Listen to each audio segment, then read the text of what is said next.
Hey guys, welcome to the Masters of Modern podcast on the MMcast network. We are a Magic the Gathering show talking about the modern format and each of the most awesome adjacent formats in Magic. We're brought to you today by the House of Modern, our unbelievable Patreon. That's patreon.com/the MMcast. Please comment, leave your thoughts below, hit that notification bell, and subscribe if you want to keep getting updated on what we're doing here. And of course, follow along on social media with any of the relevant accounts. The information is in the description below. Thanks for tuning in, guys. We'll see you on the episode.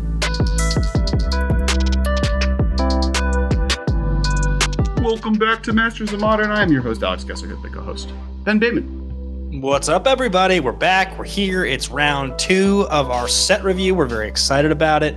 We're back. We're still in quarantine. That's still happening.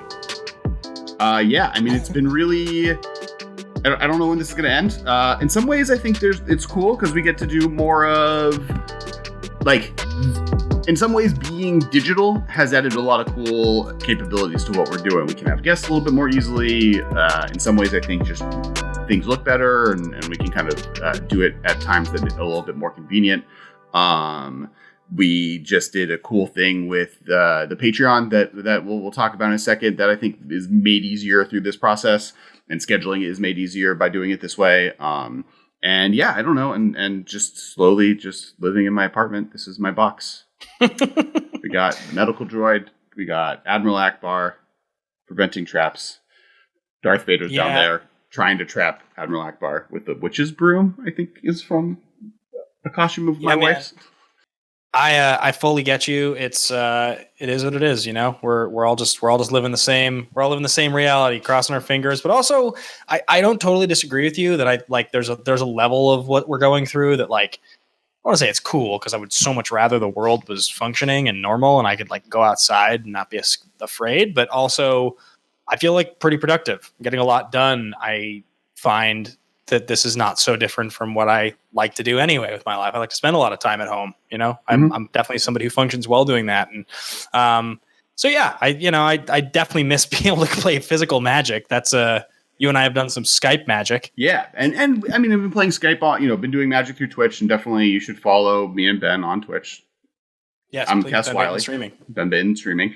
But also, I'm interacting more with community members through digital content. People were joking and my family was joking that of us, I was the most prepared for an environment where we were locked in our houses and weren't allowed to leave, from a board game, video game, Magic content, digital shows to watch, stuff to do perspective. And so I even have my college friends have created an Animal Crossing group where I'm teaching them how to do spider hunting or tarantula hunting. I have this whole thread that they were calling up being I'm here, I'm nervous. I'm you got this, make a trap. I don't know. It's been really weird, and luckily we're able to keep going to the podcast. The community is growing, and even though you can't play Magic, talking about Magic and thinking about Magic with this new set that's coming out, Arena and Moto are around. And so this is part 2 of our set review. We have a few things to talk about. One is due to the Nobles of House Martin. One of the requests from them was to explain on the show why my Twitch account went through a whole cycle of change over the last year. Cool. So we'll be talking about that. Today is also going to be a little bit more focused on the mutate mechanic. We're going to have a little bit of discussion on where we think that fits in the metagame. Is mutate something that's going to see play in Modern? And at what level? And then we're going to then go over 20 or so cards alphabetically. That are going through the set review. So we did part 1 last week. Check that out. We talked about the lands and cycling, and today we'll do a little bit on Companion, because I don't think we can not talk about Companion anymore. And then you did a lot of stuff on Companion when you were talking to Shivam a couple weeks ago, but that was also before the set had debuted. I think there's a lot of conversation on Twitter right now about it, and I think it's important for us to talk about it. So we won't belabor the point, obviously, because it's been talked about a lot on the show, but we definitely need to address it. It feels... Yeah, because there's a little bit of a miss on our part, right? During that episode recording, we weren't spot on with what we thought was going to be how powerful they were. We definitely knew they were going to be powerful. We knew that the consistency of having in their hand, which ones we picked as possibilities, the fact we didn't see the and my greatest complaint with this set still to this day, and it's going to be, is that every name is hard to say. But Garuda, I think, is the way you say it. But it's the blue-black. All cards have to be even and odd. It's a 6-drop when it enters the battlefield. I believe it's a 5/5. You mill yourself into your opponent, and then you get to choose a card from a graveyard and put it into play. It ends up that when your deck has a significant amount of clone effects, all of the good ones are either 4 and or 2 mana, therefore even. The 1/3 mana one that is good is technically a 4 mana one, but it has Phyrexian mana. You can just mill your opponent out or put so many 5/5s into play with Shakashima or Spark Double that you have 20 plus power on board. Easily 20 plus power, but you can get up to like 40 without really thinking about it. And it's become problematic in standard. Well, not problematic. We're so early days, but very powerful in standard, very powerful in very good. Started making waves in modern. Not to mention, I think literally all 10 companions have seen competitive tournament play last weekend and top 8 at a tournament. Maybe one missed. But the Blue Tree won a vintage. LaRose is in every format. Obosh, I think, won something in Pioneer. If you think about it, they've shown up everywhere. I really want to talk about them. But I think we should save the conversation for a second because we have a couple things to shout out quickly. A couple shout outs. The first is that this show is brought to you by the Nobles of House Modern. That's a tier on our Patreon that we recently revamped. So a couple people to shout out. We've got Cam Albergini, who I probably pronounced your name wrong, but he is the first person at the Storm tier. So we just got to hang out with Cam and a couple of our other patrons from the Nobles of the House Modern in a video chat that we're going to be doing now every week for about 10 or 15 minutes before we actually get to the episode, kind of get some of their feedback on things they want to see. We had an upgrade to the Exalted tier from Brandon S. Russell, so he was in there. And once again, Andrew Kelso, who you guys keep hearing his name because he has been a Noble of the House Modern since we launched. A couple of new patrons. We've got somebody named Joel, no last name there, and then Rebecca Lockwood with the upgrade. So a bunch of cool, awesome stuff there. We're really, really appreciative of everybody. Rebecca's at the Scry tier now, so go check out all those cool tiers on patreon.com/the MMcast. We have fun stuff going there and great rewards. But yeah, I think without further ado, Alex, I feel like we should probably just kind of get to the topics, right? I am obligated to do this, so I'm going to do this now. So I changed my Twitch name this year multiple times. So it ends up that when we started this podcast, I created a Twitch account way before that when Twitch started showing up just to watch stuff. And that was a Xander574. And that is my original username. It's what I used back in high school. It was the second half of my first name, Alexander, and then the first 3 digits of my home phone number when I was a kid, my landline. Used that for a while. Then when we started doing Twitch stuff at the beginning of the podcast, where we did a few live shows and we did, I did some gameplay, and then I also streamed a lot of Final Fantasy X. At that point, I gained 150 to 200 followers on that Twitch channel. Then stopped streaming for 2 years, didn't touch it, and then on my phone, forgot my password. So it was I'll just create Kess Wiley. That's my name everywhere else. I just want to have my own one. And then at the beginning, towards the end of last year, we started this kind of streaming update, and we started doing it using during the Battle Bosses Kickstarter and that whole process. And so I was I'll stream. I was and I signed in the Xander574, and Kess Wiley had 0 followers, and Xander574 the 200 was oh no, I need to somehow consolidate this. And so without looking it up, I switched Kess Wiley to Kesko because I was worst case scenario, I can use that for something else. And then went to sign on Xander574. Okay, I'm going to change my name. And then it was we're sorry, you can't change your name to Kess Wiley for an indeterminate amount of time because someone had that name, and we will eventually clear it, but it could take anywhere from 6 months to a year. Oh, yeah, you were telling me all about the story. This has been killing you for a long time. So that was extremely frustrating and then I couldn't go back to Kesko at that point and change it to Kess Wiley. So for whatever amount of time, I'd go to friend streams and be hey, and they'd be that Kesko, is that Kess or is that some other person with a similar name? Luckily, eventually I unlocked the affiliate tier, so I'm able to have emotes, and I was able to do a Baby Yoda emote, and that is so associated with me at this point that people started realizing it was me when I showed up with my Baby Yoda drinking soup emote. You can get that if you're a sub to my Twitch stream, which is now Kess Wiley. So then literally every week, once a week, I would try changing my name to Kess Wiley. Be we're sorry, you're a thing. It takes too long. And kind of abandoned the Xander574 one because no one would know what that was. And I didn't know what to change the name to. And I realized I was just going to change the Kesko one to Kess Wiley. Eventually it had the name Kess in it. So After 6 months and a few weeks, I logged in and was like, oh, I'm going to see if I can do it today. At that point, I had slowed down checking because I thought it would never happen. And bam, changed. I'm now Kess Wiley. It messed up the emotes a little bit for a second, but I fixed that. And here we are. I am Kess Wiley on Twitch. You should come follow and subscribe. I do Final Fantasy playthroughs. I do Magic playthroughs. We've done Brawl. We've done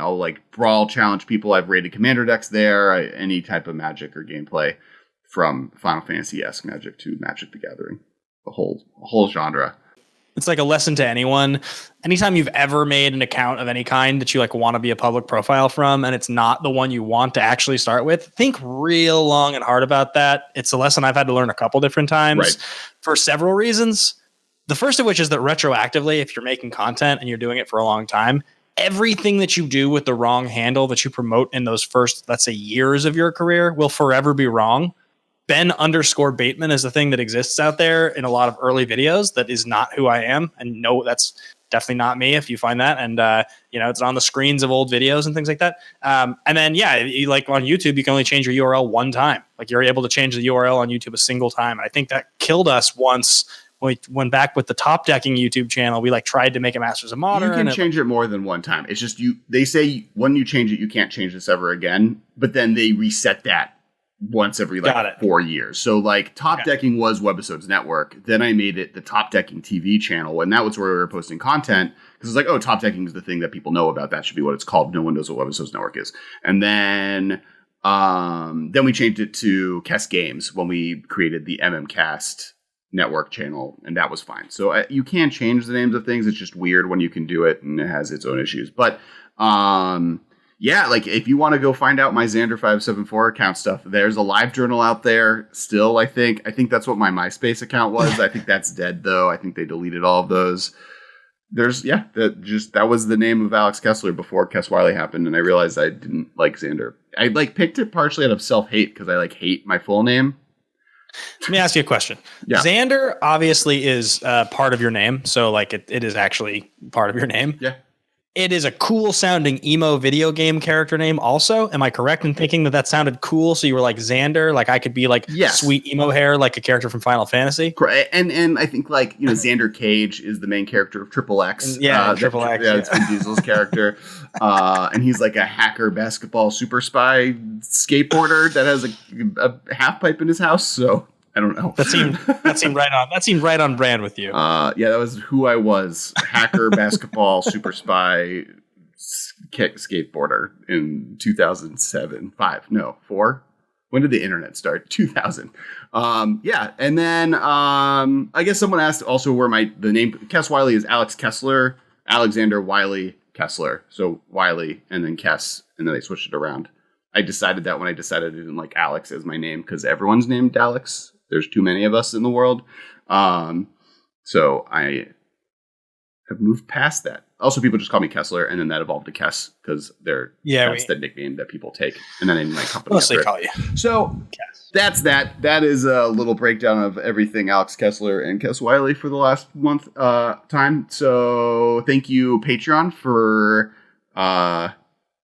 donating and making that happen for everybody. And I know you can't get away from the salute. I see you doing it. I know. It's because you didn't invent the salute. We can't handshake anymore. I'm getting very good Steve hair from Stranger Things. This lack of haircuts is really going to. I need to get Farrah Fawcett spray. Make this happen. So back to companions. They're breaking every format. Every single one of them is good. How do you feel from a gameplay perspective of how they've kind of warped every metagame around kind of this almost commander in formats? Well, I think the thing about companion that's such an interesting but also sort of obvious pitfall is the issue in the first place with the discussion about the London Mulligan was okay, but even if you're getting less cards, if you're consistently able to hit the thing that you want to on the turn you want to hit it, it makes Magic a much, much more linear, powerful game. You can just win and, but obviously you have less cards. So London Mulligan sort of sacrifices. I guess the sacrifice with companion obviously is that you have to build your deck a certain way if you're going to have it as your companion. That being said, those restrictions, format as wide as Modern, but really seemingly in almost any format are not so restrictive that being able to, on the whatever casting cost the card is, third turn of the game, fourth turn of the game, get the card you want, like it's just in your hand, means that if you have a way to win that's based around that, it just creates a little bit of like an unfair consistency, right? Yeah. Breaks the mechanics of Magic. Like not breaks the mechanics of Magic in like the way that like Planeswalkers are a new type or vehicles are a new kind of card, or like the London Mulligan changes the way that you mulligan. Like it literally is changing. I don't have to worry about what part of my deck I draw as much because I know I'm going to draw this part of my deck. And right. I think that creates a bit of a problem. Like not like in a we need to ban one card type of way, but like in a I don't think Magic's going to be as fun of a game if that's the case. I think it's a bad part of the game. I mean, it's interesting, right? Like it's basically every opponent you play that you're not playing a companion, you London mulliganed down one. That's like at a base level, you're mulliganing to 7 cards versus them starting in an 8-card hand. Now, on top of that, they were able to build their deck in a way that took advantage of the fact that I'm guaranteed to have a card in my sideboard slot, so I could theoretically increase my land counts. I could be up to 8 land drops and not have too much of an issue, or sorry, not 8 lands. That doesn't make sense. Have 28 lands in my deck, especially if some of those do things, as almost a free roll, right? Because I, at worst, am going to draw LaRose, or at worst, I'm going to draw Obosh. And so it takes 2 of the net negatives of gameplay, which is having to mulligan and having a good keepable opening hand and mana flooding, and removes the risks of those, while also creating a situation where like every game is going to play the same, right? I'm going to hit LaRose every single time. And so I think that there is going to be an interesting moment. Now you mentioned banning cards, and I think the funniest place this is happening is in Vintage, right? Where in Vintage, you can't ban cards. You can restrict them, but the cards, you only play with one of them in your sideboard. So there's no real way to deal with these cards in Vintage if they're too powerful.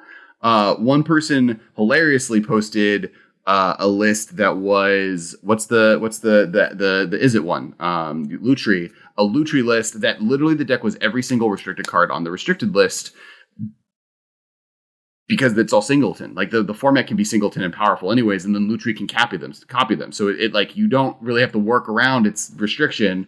I think it was Sam Black. I want to say Sam Black wrote a post that there's like he kind of wishes that the cards like Lutri and the blue-white one were more the design philosophy they had, where like it made it so your decks became less consistent to sacrifice for the consistency of that card being in your opening deck. Like both of those require 20 extra cards to be in your deck, or your deck to be singleton, where like the other one's just like have even spells.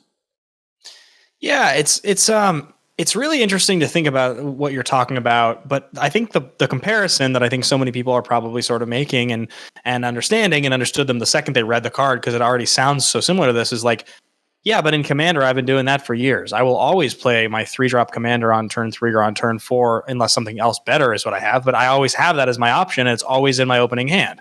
And my issue with it in Commander is actually totally mitigated in multiplayer, because no matter what the consistency of hitting your great 3-drop on turn 3 is, or your 6-drop on turn 6, you have at least presumably 2, if not 3 or 4 or 5 other players to balance out your consistency with really powerful things. So they can stop you from any kind of like, I do this on this turn and then this on the next turn and win.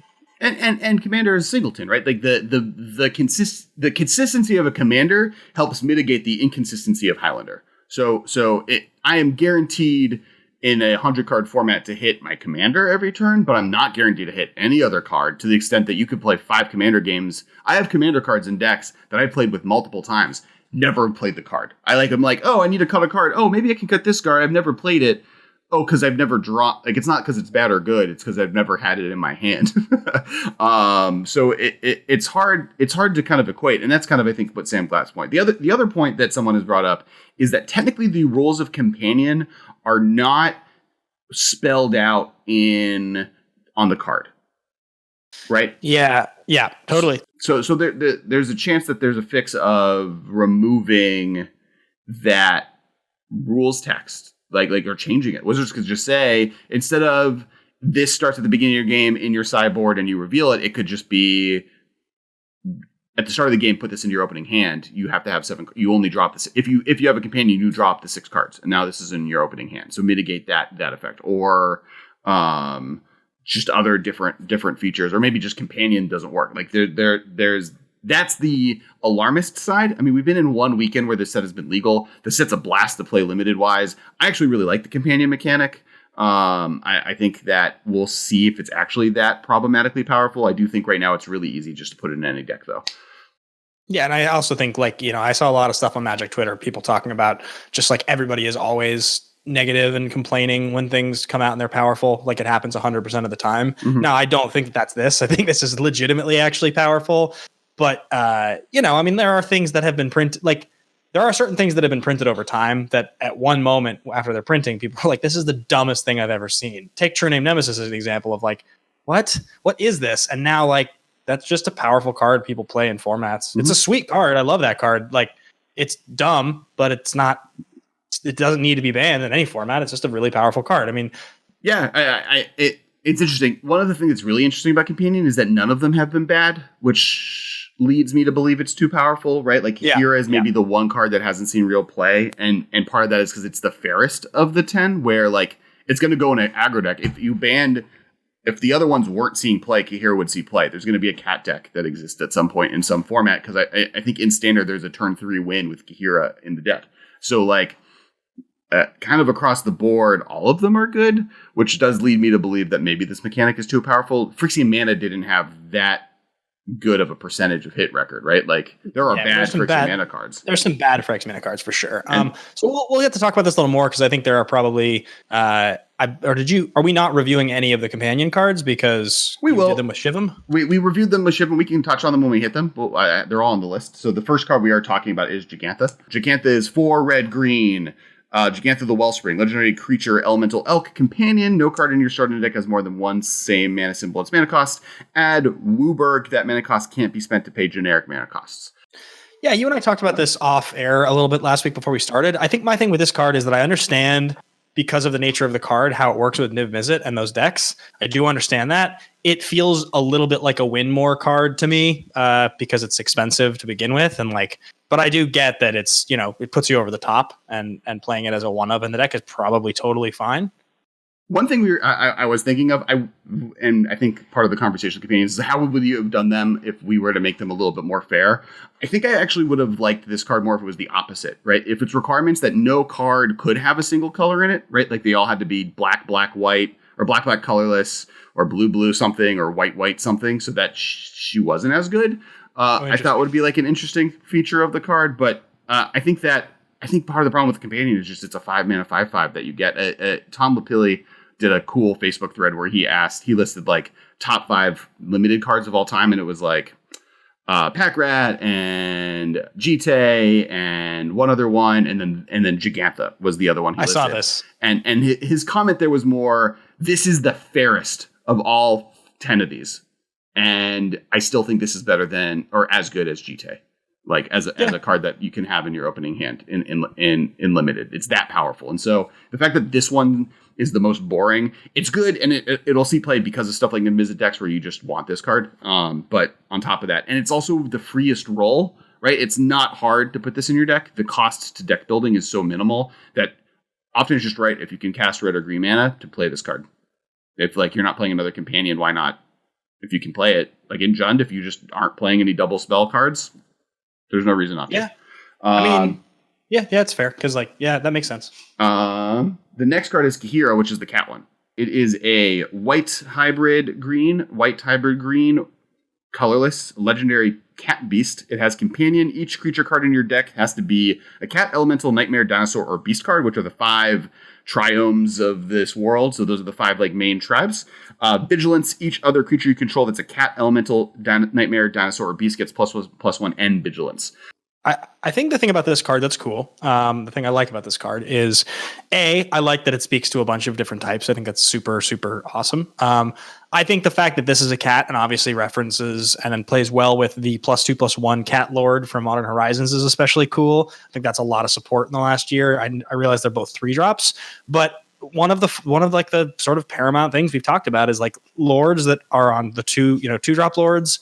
And 3-drop lords, if they're powerful enough, are the things that push tribes over the top. That's like a key factor. And it's not just +1/+1, it's vigilance. So it's making your deck a little bit more resilient. It's, you know, it's adding an element of complexity to any kind of any one of these types that ever has like mana creatures that get printed into them. All of a sudden those creatures can, you know, tap for mana and also attack. I think there's a lot of cool things here with this card, and the fact that it is a companion just means that you're guaranteed to hit your Lord on turn 3 every single game is, I think, pretty powerful. Yeah, I think the fact, like, cat and elementals are probably the two that are like jump out at me. The fact that it is also a cat makes cat feels. We've talked about how what is the chance that cat tribe will ever sees play, and what pushed humans and what pushed, and a lot of it is just like something unique and very powerful that they do that other tribes can't do. What does this do that Merfolk can't do, for instance? And this is a card that does offer that. Now Merfolk is now playing LaRose, so that's a whole different conversation. But the fact that this gives cats an angle that they get to play this card that gives all of their things a bump, makes them all vigilant, and is very powerful. And that's true for dinosaurs. That's true for elementals. I don't think Nightmares is ever going to be, and Beasts in Modern, I don't think really have the tribal support, but these other ones definitely do. So it's going to be interesting to see how they play. Yeah, I think also the other coolest part about this is if you've ever shuffled up a tribal deck, generally speaking, you are really, really, really wanting to hit exactly what you want to hit on curve. Humans is a little different, I think, because humans has like so many like knobs and sort of bells and whistles. One thing triggers another thing, and also it's very interactive, right? Meddling Mage and Sky, the Kitesail Freebooter. These are cards that you want to hit on curve, but they're very interactive. Whereas Merfolk, it's like you just want to hit like a Lord into a Lord. And being able to hit a Lord on turn 3 and these tribes on turn 3 every game just skyrockets the consistency of your deck. If that's what you're trying to build and you're trying to curve out, like knowing that you're always going to curve into your 3-drop Lord is such an advantage in a tribal deck. Like it cannot be understated how good it is that every single game you'll always do that. That's kind of amazing. Yep.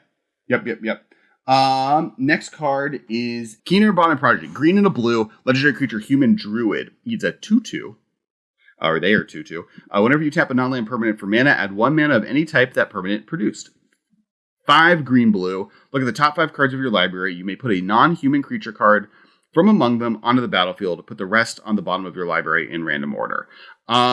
This card has obviously made a lot of waves. There's commander decks and brawl decks that are very powerful. I think that, but just doubling what your mana tappers are able to do is such a powerful effect. It also feels a lot to me like Urza, where its front ability is, here's a way to make all of your things make more mana. Now, Urza makes all of their artifacts tap for mana to begin with. Now, this makes all the things that would tap for mana tap for twice as much mana. And then here's another ability that you can use that mana for to cast spells for free from the top of your deck. Yeah, it's very reminiscent. It costs 2 and doesn't cost 4, but it also doesn't make you a creature, and it doesn't have 4 toughness. I think one of the big things we can take away from this card, Alex, is that look at the last year, 2 years, 3 years of Magic design, and the idea of ramping into big green things being a viable strategy is just so much more and more what Magic is becoming about. Like, gone are the days when little efficient blue spells were like all of Magic. A card like this is just, this is a grizzly bear. It's a legendary grizzly bear, but it's like a grizzly bear that's Urza. And like the ability to get to 7 mana with this is so easy. Well, I mean, not even, like, you could play Llanowar Elf, or no, let's do better. Noble Hierarch. Let's be better than Llanowar Elf. Noble Hierarch into Keenan with your lands, and then tap Noble Hierarch for 2 mana to play 2 more spells or another 2-drop on turn 2. And that's like so far ahead already that it makes it very, very easy to see pretty magical Christmas lands that you get awesome stuff out of this card. I got one for you. All right, because Keenan is whenever you tap a non-land mana, 1 mana of any type that permanent can produce, right? Mm-hmm. Okay, so you play a Hierarch or a Bird of Paradise on turn 1. Mm-hmm. Turn 2, you play Keenan. Then your Bird or your Hierarch taps for 2. That plays a Talisman or a Signet or something like that. Whatever it is. Let's say it's a Talisman because they're played in Modern, actually. And that Talisman can then tap to play another Talisman. So now the next turn when you untap on turn 3, you have 2 Talismans, a Bird, and a Keenan, and you're playing another land. You're playing a 3rd land to go with your, so you get to 9 mana on turn 3 in that scenario. You can activate Keenan, or that's if you don't tap the Signet to pay another thing, or the Talisman to play a 4th thing. Like if your whole deck costs 2, other than your 1 mana accelerants and your Keenans, on turn 2 you play your entire hand. Yep. That's insane. Now, what do you do with that is obviously the challenge. But yes, I think Keenan is extremely powerful.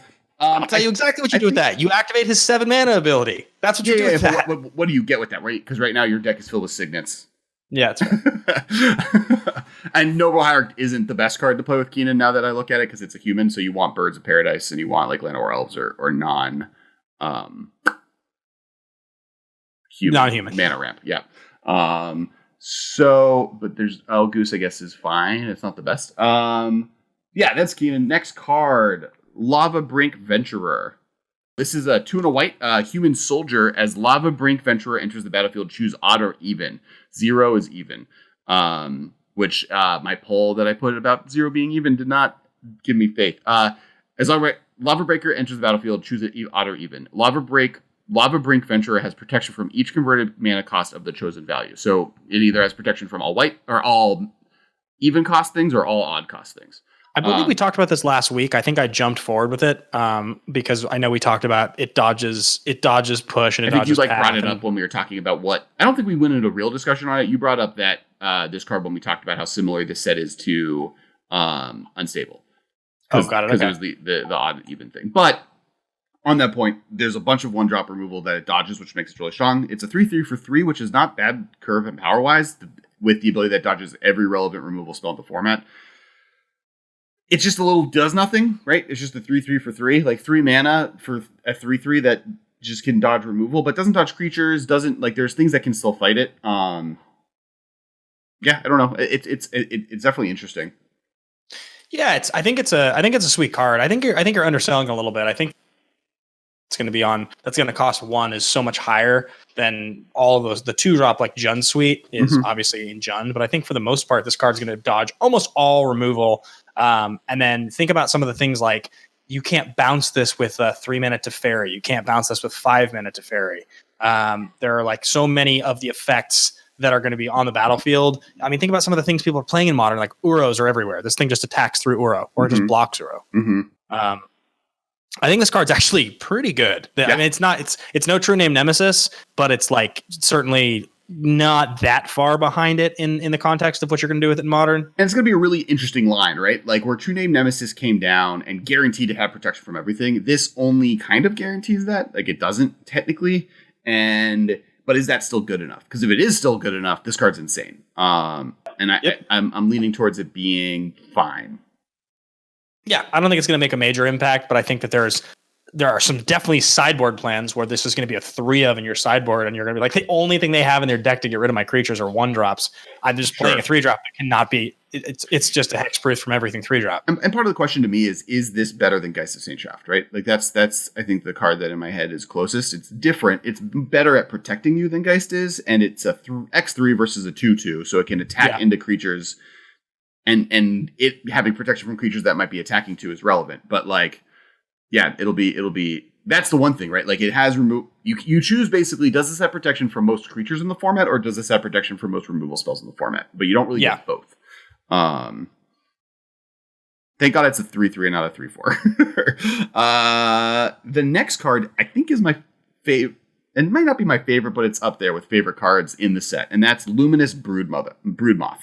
2 white creature insect 3/4 flyer. All really, you could stop there and I'd be in love with the card. But on top of that, whenever a creature you control without flying dies, return it to the battlefield under its owner's control with a flying counter on it.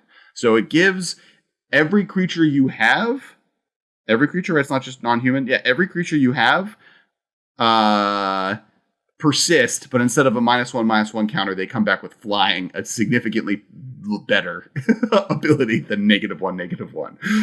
It also means that any of your creatures that have a sacrifice themselves ability that don't fly. So like, let's just say you were going to play Vampire Hexmage, maybe, because Hexmage is reasonably good in Modern. It kills a lot of powerful things. Yep.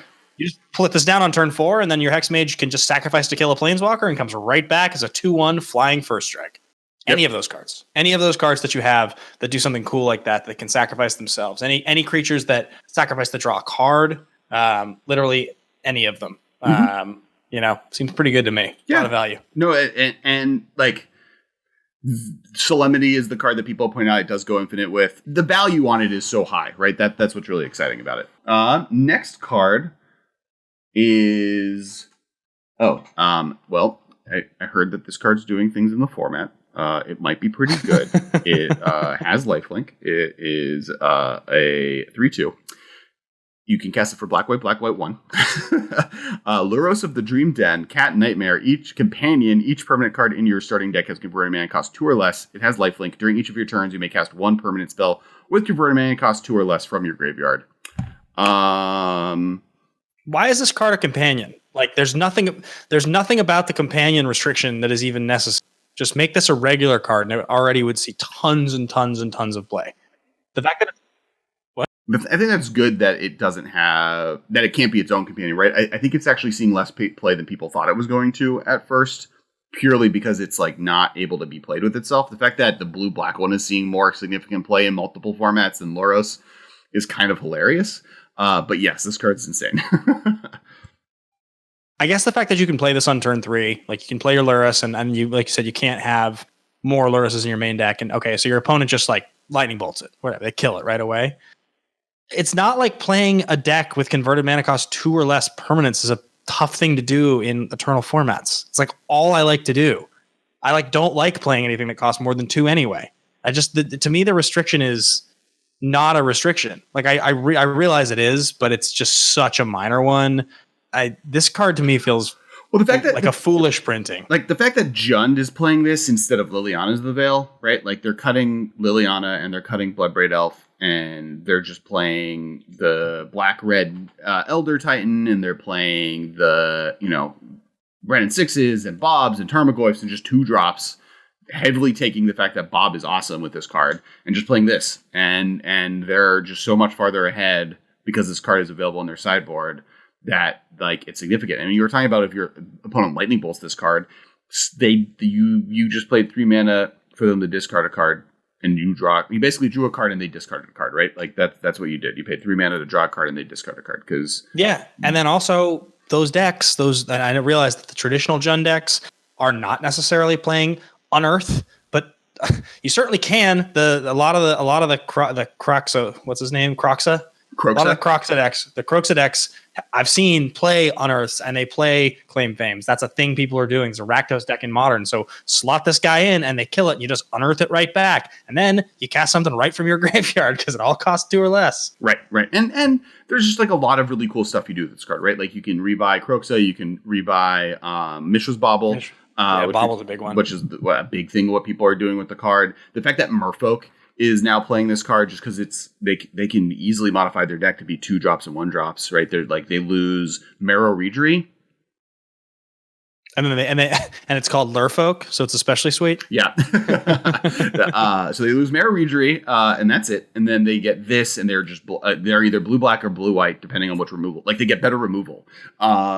They do get the really good white-blue Merfolk lands, which is, I guess, good to splash white with. But then, like, it's such a free roll to play this card in that deck, and it's so good because you get to play this, and then your next turn you get to rebuy Lord of Atlantis that they killed, or you get to rebuy the on turn 4 you can rebuy the 1-drop that you protect yourself, counter spells. Yes, Curse Catcher. So I don't know. This LaRose is like gonna make waves, and everyone knew it was going to. It's hilarious to me that going into this weekend, everyone's like, LaRose is the best card maybe printed ever. Like this is where does this rank in the top 50, and does it? And it did pretty consistently. And it's not even the best companion. Think about any. Or it's not doing the most work in formats as a companion. Think about any tribal deck. Think about vampires. Think about zombies. Think about any tribal deck you could possibly want. I just talked about curving out into a 3-drop to make your cats better. I mean, you're mentioning Merfolk, and I guess it's a little tough. This card is a black-white hybrid card in a deck that consistently wants blue. Fine, then play it in the black deck. Then play it in the deck that just wants to play black zombies and black vampires, or play it in the humans, in the white-based humans or soldiers or knights deck. I mean, there's so many things that this card is doing. Yeah. The next card is a Memory Leak. So it's 1 black 2 for a sorcery. Target opponent reveals their hand. You choose a non-land card from it. That player from that player's hand or graveyard and exile it. And it cycles for 1 black. I like this card for a couple reasons. Number one, anything that cycles for 1 colorless, I think is always reasonable and worth looking at. But I think specifically the fact that for 3 mana, this can exile a card from their graveyard is very good. Like they're like this in a pinch is going to be the card in your main deck that's going to just get rid of a like an Uro. Like I think that that's fine as a card. I also think that like there are plenty of situations where you're going to play this 1 turn early and just like exile their Primeval Titan, and that's fine. But the fact that it cycles away if you don't need it, you know, think about it. If this plays in a deck alongside like Thoughtseizes or something like that, and you Thoughtseize on turn 1, so you kind of know what's in their hand, you can game plan around it. You can know if you need to cycle it or if you need to save it. I think that this is a card that there's probably not going to see a lot of play with, but I think that the versatility of what it's doing with a graveyard and the fact that for 1 you can just get rid of it, I think is actually pretty good. Yeah, I think that cycling 1 is such a powerful set of words that you should kind of always look at what they're doing. The fact that I've like played limited games of this format where I had less than 14 lands in my deck because I had just so many 1 mana cyclers that I could just guarantee to hit the lands I want. And I don't think I've ever played a game of this format where I didn't feel I was getting mana flooded every game, just because like, oh, I have so much cycling to get to cards I need that I'm just drawing lands. Now, my issue is I'm drawing sometimes the wrong color lands, but that's a here or there and involves me playing 5 colors every time I can. But I think that, you know, just Thoughtseize is a powerful effect. This is attached to it with cycling 1, and that's such a versatile combination that is relevant to keep an eye on. And decks that maybe want a cycling spells deck, like we've talked about Marshall's Astral Drift deck. And actually, people on Twitter have asked for that list. So Marshall has been kind and has posted in the description of this video a link to his deck list so that people can find it. That was me telling Marshall to do that while also telling you, the world, that he did it at the same time. Sweet. Yeah. So the next cards we're going to talk about are actually a cycle of cards, and these are the Mythos. This is Mythos of Nethroi, Mythos of Brokos, Mythos of Aluna, Mythos of Snapdax, and Mythos of Vadrock. These are the legendary creatures. They all are single color spells that if you use the 2 things that make it the wedge color, so Mythos of Luna with 2 blue, but if you spend red-green, you get an extra effect. And so it's create a token that's a copy of target permanent if red-green was spent to cast this spell. Instead of create a creature token that's a copy of that permanent. With this permanent enters the battlefield, if a creature is up, it fights a creature. So basically you clone a creature, and then if you spend red-green mana, it then also fights a creature when it comes into play. There's some weird stuff going on here. The first one is that 4 of them cost color 2, except the black one costs 3. Like I look at them and I'm kind of like, it's like a sort of a strange decision. I don't know why you have 4 of them cost 4, but one of them costs 3 just cause, unless I'm missing the point there. It's the effect, right? It's they decided they wanted a black 2 removal spell that could, if you spent exactly black, white, green, destroy target permanent versus destroy target creature. I think that's all it was, right? It's more of just like, what does this effect do and how can we balance it? I think that the black one is probably the main one that really is ever going to maybe see play in Modern. The fact that it's like an instant version of Maelstrom Pulse, right? Destroy target non-land permanent if a creature or if black or green and white was spent to cast the spell. The wording on all these cards is obnoxious, and I understand why they're this way. It's just like the way you have to word it. This one in particular is destroy target non-land permanent if it's a creature spell, or if green and white was spent to cast it. And the reason that is that if you just target a creature, you could target any non-land permanent, and the way that the rules work is then it checks if you spent the mana to cast it, so it wouldn't work to do it the way that you would want it to conceptually, and that's just because rules are rules, and eventually make a system that's so complicated that you eventually end up with a cycle like this. But this is an instant speed Maelstrom Pulse if you are playing Abzan colors, so green, white, black. So I think that makes it super relevant, and then the fact that it also is better than Maelstrom Pulse, because if you don't have all 3 of your colors, like I've definitely had Maelstrom Pulse in my hand, and I'm like, I don't have green mana, I have black and red, color, and I'm stuck. Yeah. If you're a base black deck, this card is just an instant speed destroy a creature for 3, which you're not going to want to play, but it's fine because it's instant speed, you know. And then the fact that for 3 mana, it's people spend 3 mana to cast a charm often. Like it's a thing that people have done in Magic's history. So that one, I think the other ones are all a little expensive. But yeah, the templating on these cards and the wording, I understand why, but was combined with all of the other new mechanics was one of the stranger parts of the set. This will make my head hurt when I read these cards. Not because I don't understand what they do, but trying to read them and make sure that I'm getting it right away. Mm-hmm. I'll forget about these cards, and then somebody's going to play one against me in a game of Highlander in a year and a half, and I'll be like, wait, what? Yep. Remind me again how this works? The next card is Narset of the Ancient Way. It's 1 white, blue, red. It's the Jeskai Narset. She's finally Jeskai again. We have a Jeskai Planeswalker. +1, loyalty, you gain 2 life and add 1 blue, red, and/or white. Spend this mana only to cast a non-creature spell. -2, draw a card, then you may discard a card. When you discard a non-land card this way, Narset of the Ancient Way deals damage equal to that card's converted mana cost to target creature or planeswalker. -6, you get an emblem with whenever you cast a non-creature spell, this emblem deals 2 damage to any target. And the art's awesome. She's doing a high kick. It's really sweet. Yeah. You said up there, so. You said gain 2 life, add 1 blue, red, and/or white. It's just white. It's not and because you can't add all 3 colors. Oh, sure. Yeah. It's blue, red, or white, not blue, red, and/or. Yeah, correct. Interesting thing on this card is every ability is 2 abilities. Not the ultimate, I guess, but the other 2 are 2 abilities, right? It's gain 2 life and a mana. Loot, and then do damage to a target creature or planeswalker. Which is weird, I guess, as a choice. It's cool. It's part of the theme, I guess, that she's a versatile. She's a martial artist, so she can be very Tai Chi flowy and go with what's happening. But I think this card's really cool. I don't know where it ranks among planeswalkers in Jeskai, and if you would play this all over other ones, but the fact that this can cast other planeswalkers with it does add to a Jeskai Super Friends list and that kind of world of cards, which is really interesting. And just the minus ability is really strong, right? Discarding a card and killing a thing, looting and killing a thing for 4 mana that then leaves a permanent in play is definitely a thing that would be interesting to have. I think the miss on this card for me, if I really wanted to push it into the zone of very exciting, is I think that the minus you should be able to deal damage equal to target creature, planeswalker, or opponent, but I think that it should also deal that damage to you because the plus ability gains you life and it has red in the cost. So I think if you took the same damage they took, it would mean that if you discarded Emrakul, you'd both lose 15. So it wouldn't make it super outrageously broken. It would just mean the same thing. That discarding something huge to kill a planeswalker or a creature is fine. But also if you are ahead on life because you've gained life with the plus, you could parallel win the game, which I think would be awesome.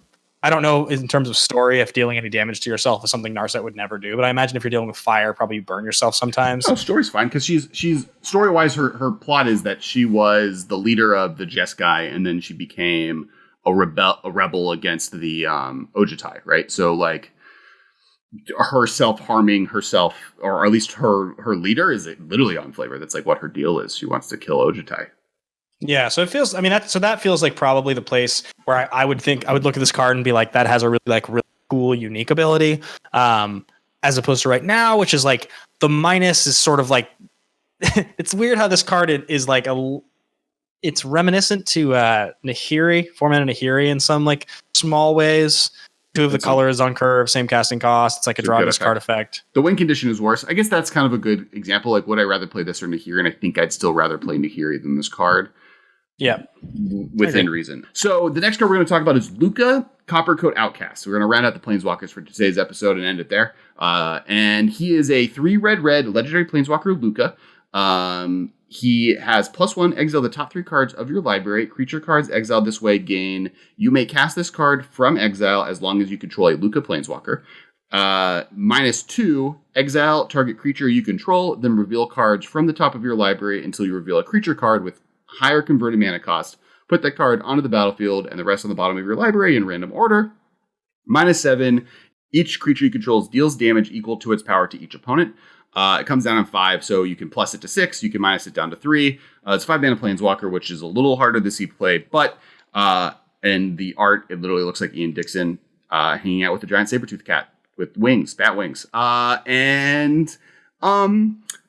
The thing about this card is that it has, what's it called attached to it? And so Polymorph. It's 5 mana, get Emrakul in play, as long as you're building the deck correctly, which is not that hard to do now, especially. It used to be a little bit harder, but there are now so many things that like make things and become creatures just accidentally. Like you can even play like Heart of Kirin, right? And then like this comes into play, and then you can remove a loyalty counter and still minus to get Emrakul sacking your Heart of Kirin.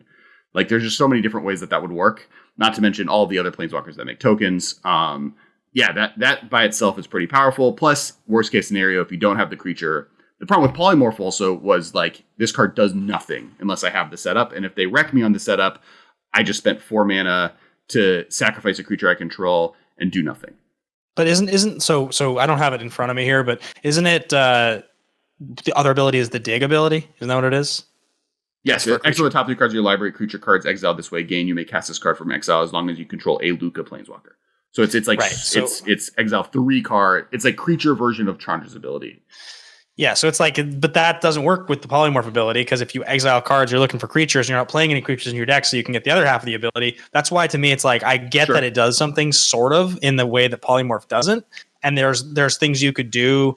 Well, but you get, it's like 2 of them, right? You get because he doesn't die, and he can just ultimate again in the next turn. Yeah, at 5 mana versus 4 mana for polymorph, even though I know I'd still play polymorph over this, I'd get to my combo faster if that's what I'm trying to do, and I would just win with my combo.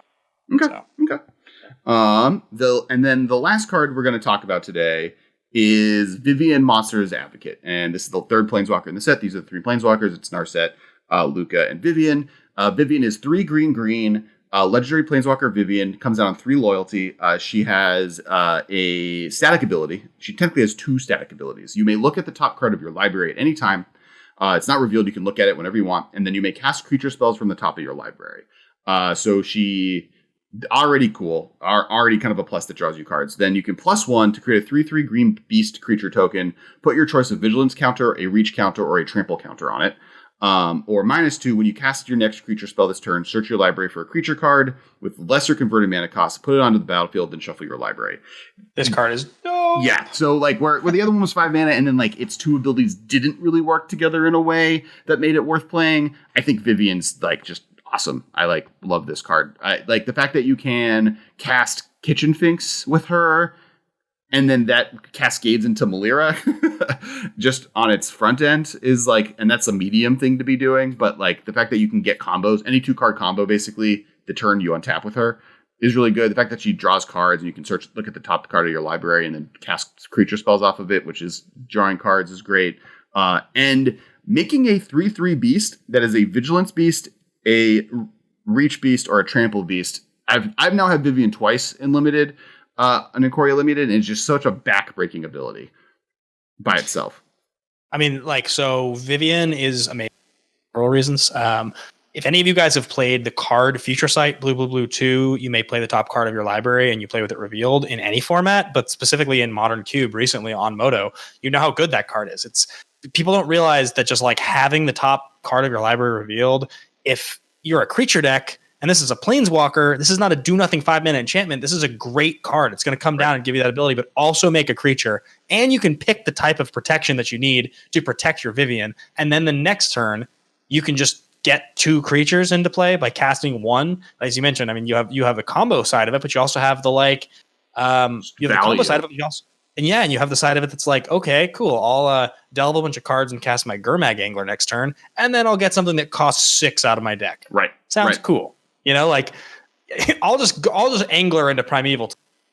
That sounds dope. It cost me 1 black, by the way. And I like she has such cool potential there, and like the token ability is so versatile. The fact that it can be as aggressive as possible, which is a trample. You have like the tempo of vigilance, which allows you to protect yourself while also doing some amount of damage, or reach, which is like. So many times of planeswalkers I want to protect it, and it's like, well, I can't block flyers. And this is just like, nope, they can't attack unless it has unblockable. I'm in the way. It does cost 5, which obviously is that's a real thing, but I think it's really cool. And I think in green these days, getting to 5 mana is so easy. I love this card. Right. I'm a big fan. Right. I mean, even like Primeval Titan then cascades into Uro. Yeah. Like that's a play here. It's crazy. I mean, there's insane things you can do. So, guys, we are going to get out of here in just a minute. And before we do, there is one thing I wanted to ask you guys to do.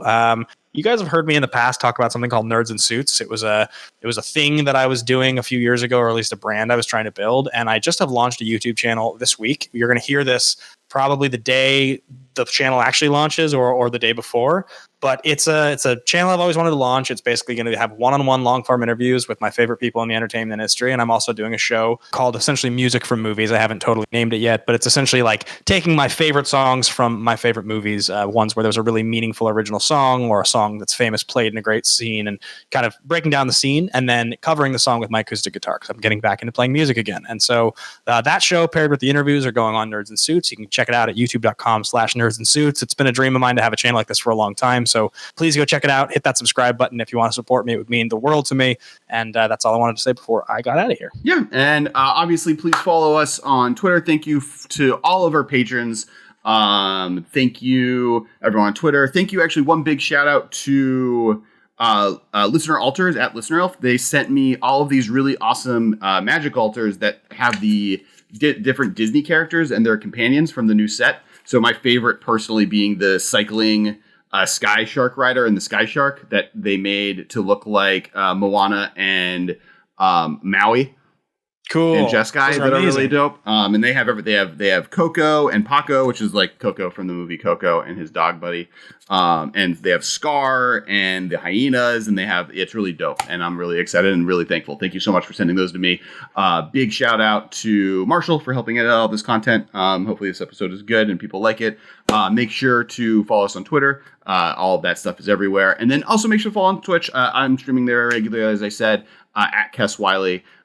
Everywhere, and now you know why. And I own it everywhere. And don't look at my live journal. Yeah, and the last of our videos we recorded with Professor came out today when I was in the history of modern. You can go check that out. It's an oral history talking about that and the banning of Splinter Twin, its effect on the format. Alex did a really cool one talking about picking a deck for modern. We did one about different archetypes to win with, and then mine just posted today. So go check that out. Give a nice comment. We were so appreciative the Professor brought us out there to do that, and absolutely, we had a great time. Yep. So thanks to everybody for listening and watching, and we'll see you guys with the last part of our set review next week. Thanks, everybody. This has been a production of Time Traveler Media, sending podcasts into the future.